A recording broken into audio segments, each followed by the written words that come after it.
¿Qué tal, estimadas amigas y amigos? Me da como siempre un gran gusto saludarlos y también es un placer recibirlos en este su canal de Abolaulex, abogado de impuestos. En este video les quiero compartir un tema muy importante que deriva de unas tesis y jurisprudencias recién publicadas en el Semanario Judicial de la Federación que resultan de gran importancia y trascendencia para los contribuyentes en México, puesto que están relacionadas con este requisito que ya se ha vuelto indispensable, que es el de la materialidad de las operaciones en materia fiscal.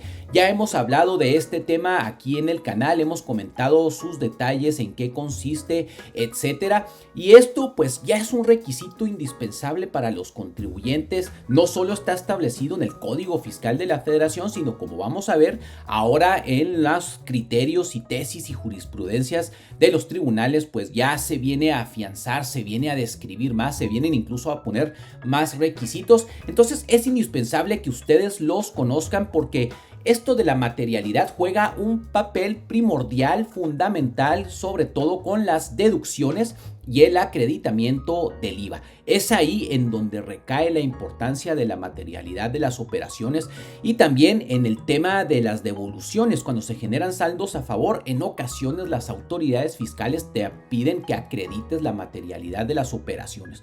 Esto es ampliamente observado cuando se llevan a cabo facultades de comprobación, ya sea a través de cartas invitación, visitas domiciliarias, revisiones de gabinete, revisiones electrónicas o incluso en este procedimiento del 69B del Código Fiscal de la Federación, que está diseñado en principio para verificar la existencia de operaciones fiscales. Entonces aquí esto es fundamental. Aquí les voy a compartir estas tesis y jurisprudencias para analizarlas, discutirlas, y no se trata de que ustedes pues bueno se conviertan en abogados o las entiendan y que tengan que estar pendiente de estos temas legales. Pues precisamente esta es la finalidad de los videos, explicarlas, desmenuzarlas, para que ustedes las conozcan, entiendan y sepan cómo deben de integrar todos estos expedientes de la materialidad, que como les digo pues es un requisito indispensable. Como siempre, si tienen cualquier duda, por favor déjennosla ahí en la sección de comentarios. En la medida de lo posible trataremos de contestarlos, o si ustedes ya quisieran una consulta más especializada, nos pueden visitar en nuestra página web en www.abolaulex.com, en donde incluso podrán agendar una videoconsulta con su servidor y podremos analizar su caso. Pero bueno, ya dicho lo anterior, aquí les comparto estas tesis y jurisprudencias. Entonces aquí ya lo tienen en pantalla y como se los mencioné al inicio del video, estas son tesis y jurisprudencias de reciente publicación. Ustedes las pueden encontrar en el Semanario Judicial de la Federación, en el apartado específico de publicaciones semanales. En este caso, si buscamos nosotros las relativas al 21 de febrero del año 2025, vamos a encontrar estas tres tesis que son importantes. Dos de ellas son las que están relacionadas con el tema de la materialidad que quiero analizar aquí con ustedes, y esta me parece la más importante, puesto que es una jurisprudencia que deriva precisamente de una contradicción de criterios. Es decir, hubo criterios encontrados y cuando se lleva a cabo este procedimiento, pues uno es el que debe de prevalecer. Y es importante porque tiene que ver con el valor probatorio que puede tener una factura electrónica o el CFDI. Y el título de esta jurisprudencia es el siguiente: facturas electrónicas CFDIs son documentos privados con valor probatorio indiciario que requieren adminiculación con otras pruebas para acreditar el acto de comercio cuyo pago se reclama en un juicio mercantil. Esta es una jurisprudencia, pues como ven, de que deriva de este tipo de juicios, pero es totalmente aplicable a un juicio de naturaleza fiscal.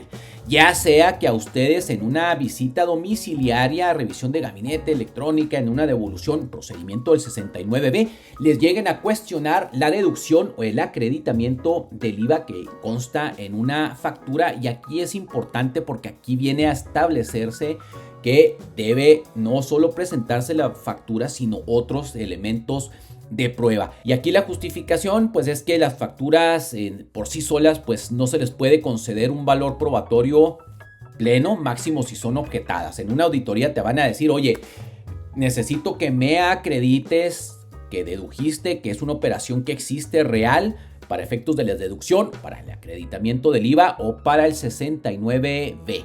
Entonces, si tú le presentas al SAT o a la autoridad fiscal solamente la factura, no va a tener un valor probatorio, aun cuando las facturas electrónicas sean autenticadas por la autoridad hacendaria mediante sellos digitales.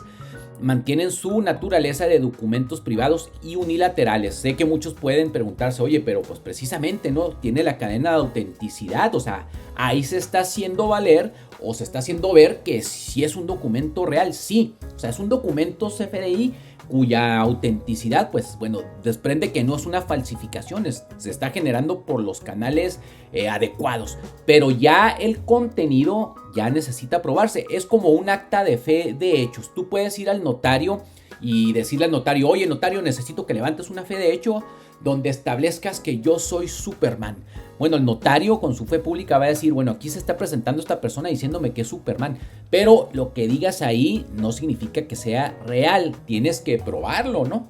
Así igual sucede con las facturas. Ya hemos hablado de la materialidad como se los mencioné, entonces si a ti te llegaran a cuestionar cualquiera de estos deducciones, acreditamientos, devolución o 69B, además de la factura, deberás presentar un contrato, deberás presentar cotizaciones, deberás presentar correos electrónicos y demás. Es decir, todo aquello que pues en el tipo de operación sea aplicable para acreditar esa existencia de la operación. Y este es el otro criterio que también resulta importante analizar, que si bien es cierto, no es una jurisprudencia como la que acabamos de analizar, es una tesis aislada de tribunales colegiados de circuito que no resulta obligatoria, pero sí sirve para fundamentar, para sustentar y sobre todo para darnos una idea de cómo se debe establecer este tema de la materialidad y cómo está siendo razonado por los tribunales y por las autoridades fiscales, y que de cierta manera viene a estar relacionado con también lo que mencioné, que el CFDI o la factura por sí sola no tiene valor probatorio pleno. Y aquí encontramos algo muy importante para ver cómo se debe llevar a cabo sobre todo la valoración cuando se presente un caso de esto, que en este caso específico se trata de una devolución de un saldo a favor de impuesto de valor agregado de un contribuyente. Se fue a juicio estableciendo que bueno, no le habían regresado su saldo a favor. Ya en lo que se llevó a cabo todo el procedimiento, el Tribunal Federal de Justicia Administrativa estableció pues que simplemente no se había logrado acreditar precisamente esta materialidad de las operaciones. Fíjense, para que vean también ustedes cómo se integra, aquí es un ejemplo de una operación en específica. Aquí se consideró que con las pruebas ofrecidas no se acreditó la materialidad de las operaciones realizadas con diversos proveedores. Fíjense, al ser insuficientes para este efecto, los comprobantes fiscales, papeles de trabajo, listas de asistencia de personal, tarjetas de identificación corporativas y contratos privados de prestación de servicios, entre otros. En amparo directo se argumentó que pues, no se adminicularon las pruebas que se ofrecieron en el juicio contencioso administrativo federal. Y este es un problema a veces que nos encontramos no solo con el SAT, sino también con los tribunales, que cuando les presentas tú diversas pruebas, pues las quieren analizar de una manera independiente. No las analizan como debe decirse, como se conoce, adminiculadas o conectadas en una sola cadena.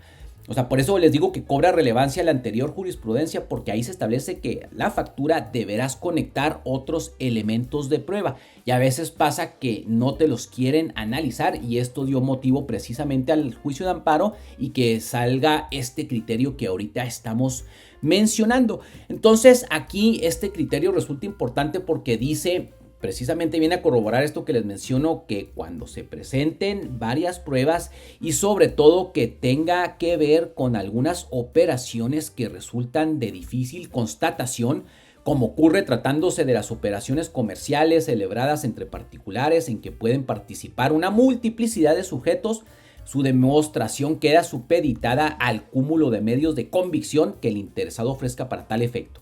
Por lo que, atendiendo a esas circunstancias, es viable acudir a la prueba presuncional apoyada en indicios, a condición de que los medios que se ofrezcan cumplan con los principios de probidad, pertinencia, idoneidad y conducencia y utilidad de la prueba. Me pueden decir ustedes, caray, ¿qué es ese galimatías o ese acertijo legal que nos acabas de soltar, abogado? Bueno, se los explico de la siguiente manera. Entonces, aquí en este caso se presentó una serie de pruebas y se analizaron de manera individual. Se dijo que no se acreditaba la materialidad y lo que viene a decir esta tesis es que se deben de analizar en su conjunto y no solo partiendo de analizarlas en específico, en particular, sino debe de partirse de un indicio. En este caso decir, oye, a ver, este es un tipo de operación de esta naturaleza. ¿Cuáles son las pruebas o los requisitos o la práctica comercial que se presenta en este tipo de operación comercial? Pues para acreditar que sí existe, que sí se llevó a cabo.